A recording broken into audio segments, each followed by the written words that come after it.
When we were scouting in the Czech Republic, we've looked at several locations, and it was shooting the winter. So the Czech crew came with us, and I said, "Oh, the sun will be right here at 11 a.m. And my first AD was Will Dodds took notes, said, "Okay, we're gonna shoot here at 11 a.m." And the crew looked at me like, "What are you talking about? There is no sun in the winter here." Yeah. And every time we got to one of the locations, the sky opened up, the sun was there for an hour and a half. So we were very blessed.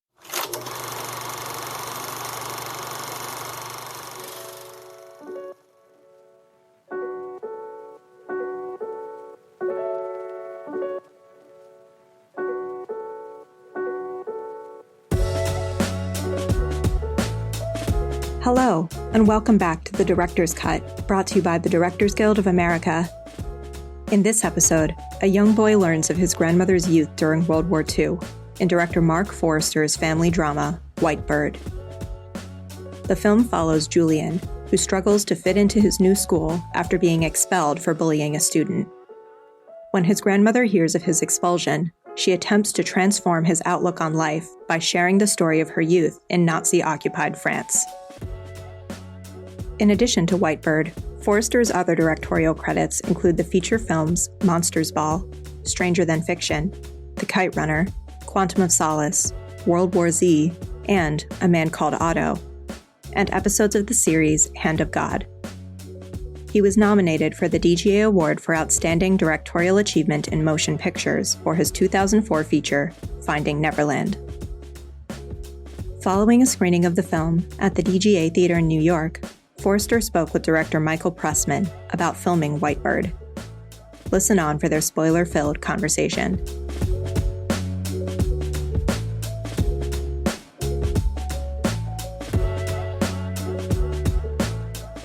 I'm Michael. This is Marc. Hi. And a absolutely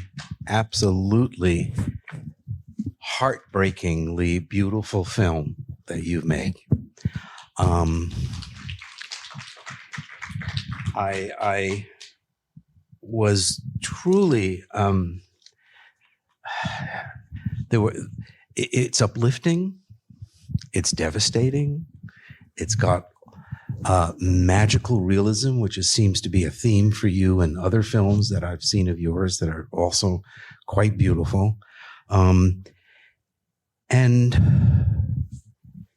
going to say one thing just about our world today. I felt like I was witnessing the possibility of the hysteria and the hypnosis of belief in a dictator. And it was terrifying to watch for me. Marc, tell me a little bit about the history of this project and how it spoke to you personally, and what was the trigger for you that said, I have to make this film? There were several components that came together. I read the graphic novel R.J. Palacio wrote, and she's the author who wrote the book Wonder, which they made a movie with Julia Roberts and Owen Wilson. And so then she wrote as a follow-up this graphic novel, which she illustrated as well, and used the bully from Wonder and put him into the White Bird as a redemptive story. And I first read the graphic novel and then the script, which Mark Baumberg wrote, adaptation. And I just like it. It was in about 6 weeks into the lockdown in 2020. Oh, and it really, I just started tearing up at the end. And I said, okay, it doesn't usually happen. The only other script that happened when I read Finding Neverland. So I had that's so interesting, because I thought a lot of Finding Neverland when I was watching the film, just because that was also, you know what it is specifically? It's the emotional welling up is a surprise in your work.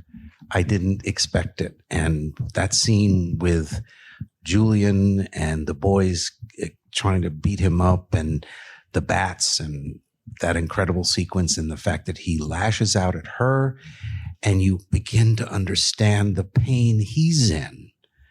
And then it takes him almost a month to come back to her. And that was that's when I really began to lose it a little. Yeah, I guess, so we all grapple with our own pains. Yeah. Always this part of life, of our journey in this life. I grew up in Switzerland in the mountains, and we didn't have a television. So I most of the time had to entertain myself versus being entertained. So I often played in the backwoods of our house and had sort of these imaginary friends who you have as a child. And that sort of was the first way how magic realism was sort of got introduced to me, that my fantasy run wild. And I think when I came to those parts in the film, it just I found that very transformative and inspiring, because it dealt, obviously it was a love story, it was a theme of kindness, was redemption, but also we made the movie during COVID. We made 2 movies back to back, A Man Called Otto and Whitebird. Right. But we shot A Man Called Otto after Whitebird, but it came out before, and because of different circumstances, the movie wasn't released until now. And I feel it's even more probably I would say important today than it was when we made it. So in terms of your background, both in Switzerland, I noticed your father was a professor or a doctor, scientist, and German born. My mother was German born. Did that have any connection for you in terms of reaching into that world and understanding probably stories you've heard or? Maybe a little bit. You always, like, ultimately when my mother was born in 1939, and she told me stories, of basically, ultimately of her experience as a child. But it wasn't, you listen to your mom, not that much as a kid, right. A little bit, right. And my grandmother. But when I find this movie also, what I loved about it is I found it very educational, because a lot of people are not these days, young people are not as aware of the Holocaust, and they should be. Yes. So I feel it's very important that we don't forget, that we keep ourselves reminded that these things could always happen again. Well, you also told you told it in an interesting way, because it was, and it was probably in the book in terms of what you saw and didn't see. I mean, there was brutality and the fear of the unknown but you didn't see the camps and that sort of stuff. But so, it resonated very strongly. And I was curious to know what did you do things in terms of changes in the script at all, or working with I gather that you and the screenwriter had a good working relationship. Was there? Yeah, very good. It's, it was, our, Renee, my partner, also one of the producers, is here. So when we worked on and workshopped the script, one of the key things, which is a little different, is when do we cut back to present day? So you have Helen Mirren as a storyteller, going back in the past, telling her grandson the story. And the key was, when do we cut back and find the right rhythm? And I brought in my editor, Matt, who, have a Matt Jesse had a long-standing relationship for many years. So, and we discussed what the rhythm would be, and played it through. I played it through in my head when would be the right time. And the good thing is that we didn't have to go back and pick anything up. Oh, that's great. 'Cause it felt so successful that it was actually really designed before you shot it, as opposed to just shooting material and finding places. Yeah. Also, let's talk a little bit. I want to mention the look of the film, which was, I was thinking painterly and beautifully lit in warm tones and almost like Vermeer paintings. And then I started to think about the fact that it's also her memory and her telling. And I assume that was something that you and the cameraman really worked on. Yes, I think there's also always in my memory, when I look back at my childhood, there's also always an element of nostalgia as well. So that's where the painterly aspect came in. When we were scouting in the Czech Republic, originally we looked at our production designer, Jennifer Williams, who is an incredible collaborator, and we did numerous films she went there first and been scouting and then when Matthias and I arrived at my DP. Have you worked with him before? Yes, we did also 3 movies together. So when we arrived, we've looked at several locations, and it was and we were shooting in the winter. So the Czech crew came with us, and I said, "Oh, the sun will be right here at 11 a.m. And my first AD was Will Dodds took notes, said, "Okay, we're gonna shoot here at 11 a.m." And the crew looked at me like, "What are you talking about? There is no sun in the winter here." Yeah. And every time we got to one of the locations, the sky opened up, the sun was there for an hour and a half, and so we were very blessed. And we shot all the exterior with films, and then the interior digitally. Oh, interesting. I was struck by something else. Let's talk a little bit about the casting. In addition to wonderful performances, basically, when you shoot different sections of the movie and that sort of stuff, you can sometimes feel people are in different films, but you were able to make this feel all of a piece. I felt the casting was exceptional, and that even though you had a Julian Anderson, who you will recognize, she fit in so beautifully to the story that after seeing that face, and she's wonderful, I just started to believe her as a character. And the faces of Julian and Sarah, the young, the main part of the story, look like Vermeer paintings, just the faces. Did you, and yet their acting is wonderful. And I'd be curious to know how you worked with them, but was casting also about seeing those faces and saying? Yes, absolutely. My cast director, Kate Dowd, which I did Finding Neverland with, and The Kite Runner, and she's based in London. She, it was during COVID, so we had to cast on Zoom. So we got, ultimately, I felt like I got very nervous because it's a love story, and the chemistry between the two of them, Sarah, which is Ariella Glazer, and Julian Orlando, had to be perfect. And you suddenly had a split screen of these two young 15-year-olds reading to one another on Zoom and acting it, but both of them were so committed, and it's extraordinary. Orlando, for instance, when I realized on set he never had a phone with him, and I said, "Where is your phone?" He said, "Oh, I leave it at the hotel." And because I'm here to focus on the role. Wonderful. And it's extraordinary for a 15-year-old kid not having their cell phone with them. It's funny because I had an experience. We shot a series at the height of COVID in Chicago, and we were wearing masks and shields and for rehearsal, and we would have 10 minutes to do a scene. I would have 3 cameras, and I would run them twice, or do 4 passes and change lens sizes.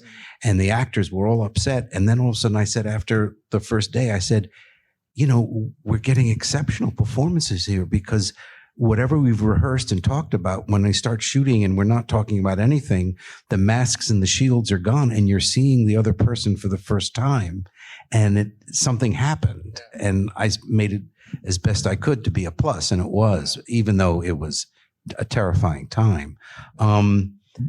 Let's talk a little bit about the music, because I'm such a Thomas Newman fan. And that's your first time with him, or? Yes, the first time. He did then, after this concert, we worked on A Man Called Otto as well, but that was the first time. And he, as a composer, brings such a storytelling, emotional through line. Was there much discussion with him, or was it just... we talked quite a bit, and we sort of, when we did the temp score, we used scores from his previous movies, and it's always a very thin line with movies that are emotional, because you don't want it to get that the score gets too manipulative or too pushes the sort of like pulls on the heartstrings too much. So you want to hold back, and he was really able, in my opinion, opinion, to manage that. And I felt that there were times when it was silent.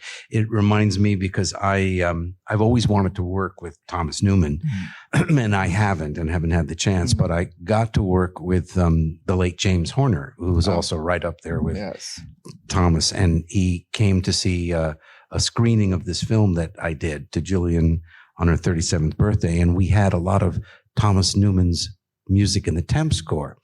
And we said, we can take out all the temp music. And James said, no, I want to hear what you're thinking, what you got. And after the film, he complimented Thomas Newman and said, it's a beautiful temp score. He said, I think the only difference is it's music that fits the emotions of the scene, but he actually doesn't know the story. So I'll tell the story, which I thought was a great response as a composer. And I mean, he's a great composer, James Horner. You can't go wrong. No, he and he too was able to sort of say when a score should be silent, which was a great gift. Yeah, I think it's often in movies. I grew up in a culture where your parents not necessarily tell you "I love you." Everything is unspoken, and that's sort of what I apply also in my directing is to it's all about interrupted silences, the more of the unspokenness that you read people versus you express yourself in the words or in dialogue. Was Julian in the book working as a projectionist, or was that? No, that he was working as a projectionist, and I was always loved Cinema Paradiso. So when I came to that part, I said, "Oh, I love having." Oh, that's great. Having a movie theater. And was Modern Times the film that was in the book too? Was she? No, that's something we added. That's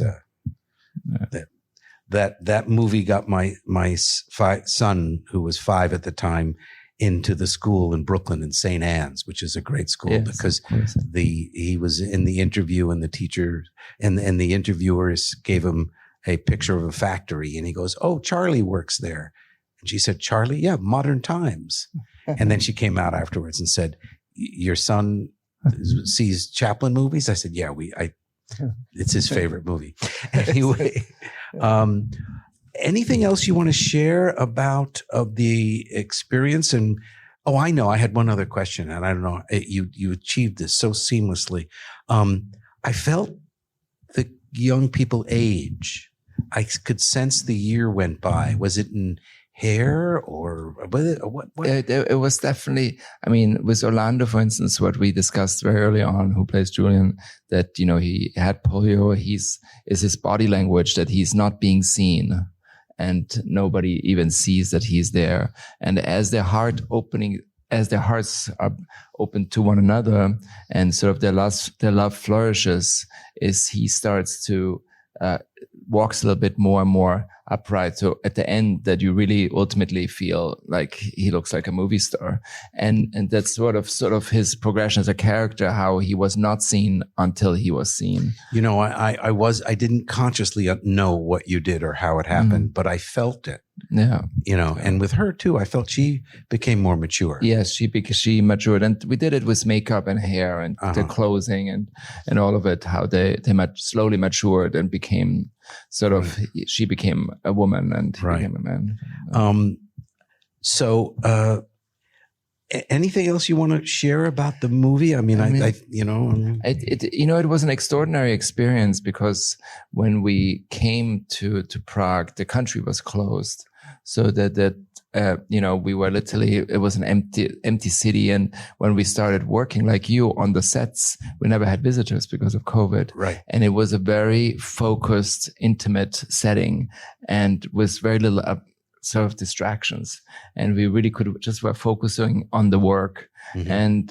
And that made it a very, very special experience. And I feel, we tried to, I'm really pleased with the movie, and I hope if people like it here, that please spread the word, because the movies like this, we try to keep it in the theaters as long as possible. And, I heard, I've had my share of, ups and downs in the movie world, and I've seen, so have you, though you've had phenomenal successes, and we'll get to a couple of questions in a minute about that. But I heard a saying once that I thought has stayed with me for a long time, which is a release of a movie is only one facet of a movie's life.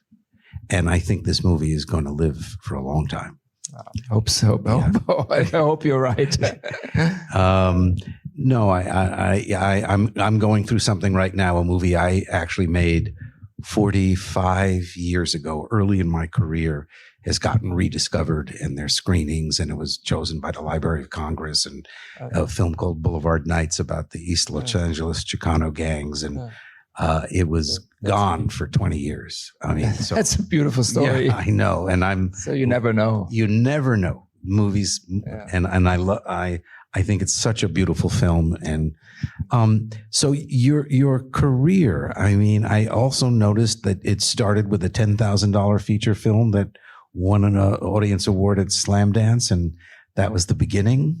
Yes, it was a tiny film called Loungers, and it was a play, and we shot it like in a couple of days in Los Angeles at the time, and then went to Slam Dance. But the producers at the time forgot to clear the music because there was a lot of singing in the film as well, like sort of a musical.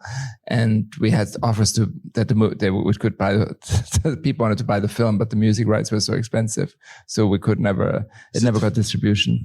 And then the second film was Everything Put Together, which we went to Sundance with. Right. And that movie then I wrote with two friends, and we sold there. That sort of the writers of Monsters Ball saw that movie and then sent me that script. And some beautiful films. I mean, Kite Runner is a favorite of mine, and Finding Neverland.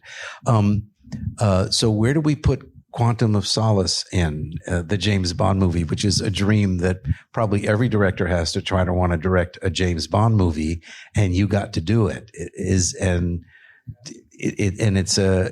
Was it something that you felt you was in your wheelhouse and related to? I mean, because it's one of the best of the Bond movies. Well, thank you. At least according to my son, who I told I was meeting, he said, "Well, that's the best one." Oh, really? Yeah. I think ultimately. I was doing independent films sort of, and it was, just before the Bond movie, I did Stranger Than Fiction and Kite Runner. And I came back, and Barbara Broccoli and Michael Wilson were the producers, who are just lovely and incredible, offered me the movie.